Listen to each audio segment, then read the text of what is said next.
Hence, evaluating the evidence as a whole, കോടതി മുമ്പാകെ ഹാജരാക്കപ്പെട്ട തെളിവുകളുടെ അടിസ്ഥാനത്തിൽ പ്രതിക്കെതിരായി ആരോപിക്കപ്പെട്ട കുറ്റം നിസ്സംശയം തെളിയിക്കുന്നതിന് പ്രോസിക്യൂഷൻ കഴിഞ്ഞിരിക്കുന്നു. പ്രതി ഇന്ത്യൻ പീനൽ കോഡിലെ 304 വകുപ്പ് പ്രകാരമുള്ള കുറ്റം ചെയ്തിരിക്കുന്നുവെന്ന് കോടതിക്ക് ബോധ്യം വന്നിരിക്കുന്നു. എന്നാൽ പ്രതിയുടെ പ്രായവും ഡിയാൻ മുമ്പ് ക്രിമിനൽ കേസുകളിൽ പ്രതിയായിട്ടില്ല എന്ന വസ്തുതയും പരിഗണിച്ച് പ്രതിയെ 8 വർഷം സാധാരണ തടവിന് ശിക്ഷിച്ചുകൊണ്ട് ഈ കോടതി ഉത്തരവായിരിക്കുന്നു. വരുന്നുണ്ട്.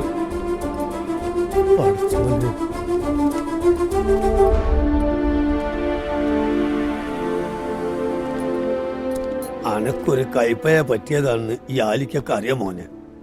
ആഴ്ചയിൽ ജീവന് വേണ്ടി ചോര മാറ്റി കയറ്റുന്ന ആളാണ് നമ്മള്. എനിക്ക് ജീവനുള്ളിടത്തോളം കാലം എൻ്റെ ചേച്ചി ലക്ഷ്മി നമ്മളെ പുരയിൽ നമ്മളെ കുട്ടികൾക്കൊപ്പം ഉണ്ടാവും.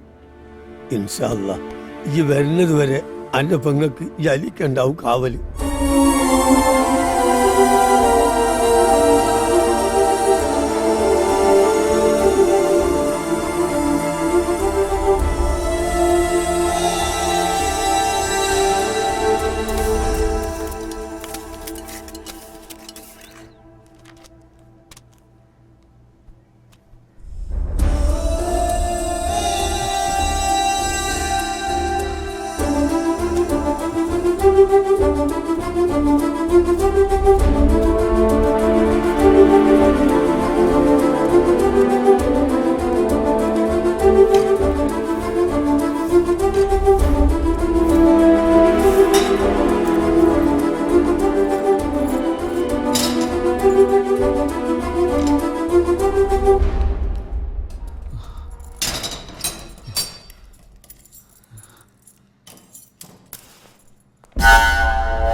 അതൊക്കെ അങ്ങോട്ട് വെച്ചോ.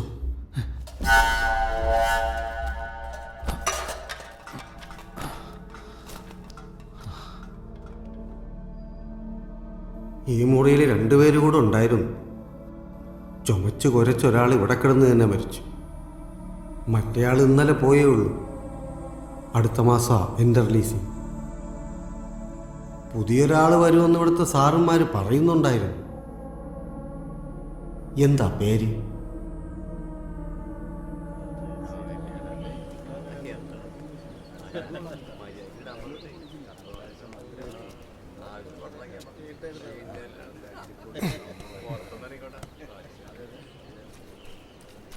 റിലീസിംഗ് എന്ന് കേൾക്കുമ്പോൾ ഇവിടെ എല്ലാവർക്കും വലിയ സന്തോഷമാണ്. പക്ഷേ എനിക്ക് പേടിയാ. ഒരുപാട് ശത്രുക്കളുണ്ടേ പുറത്ത്. എന്നെപ്പോലൊരാളെ തീർക്കാൻ ഒരു ആക്സിഡന്റ് മതി അവർക്ക്. 8ാം ക്ലാസ് വരെ എൻ്റെ മോളെ ഞാൻ പൊന്നുപോലെ വളർത്തിയത്.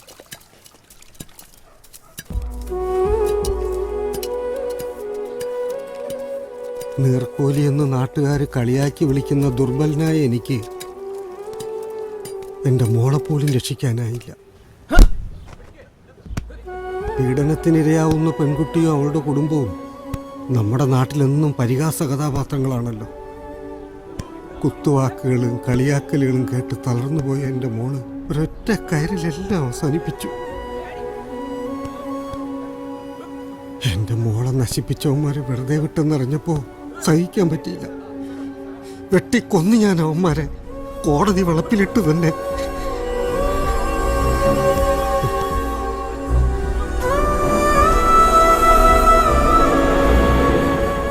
നന്ദു, നിന്റെ അച്ഛൻ കാണാൻ വന്നിട്ടുണ്ട്.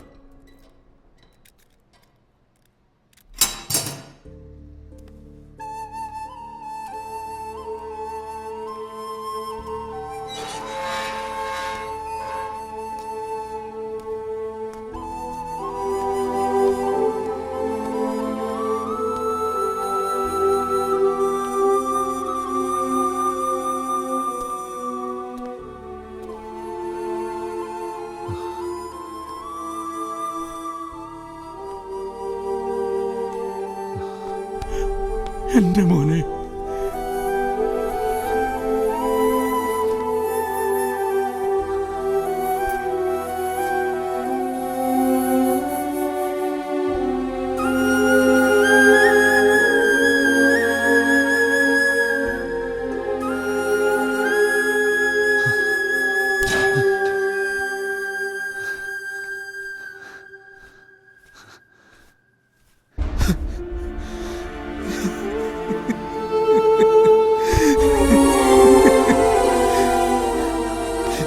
എന്തു പറ്റി മോനെ?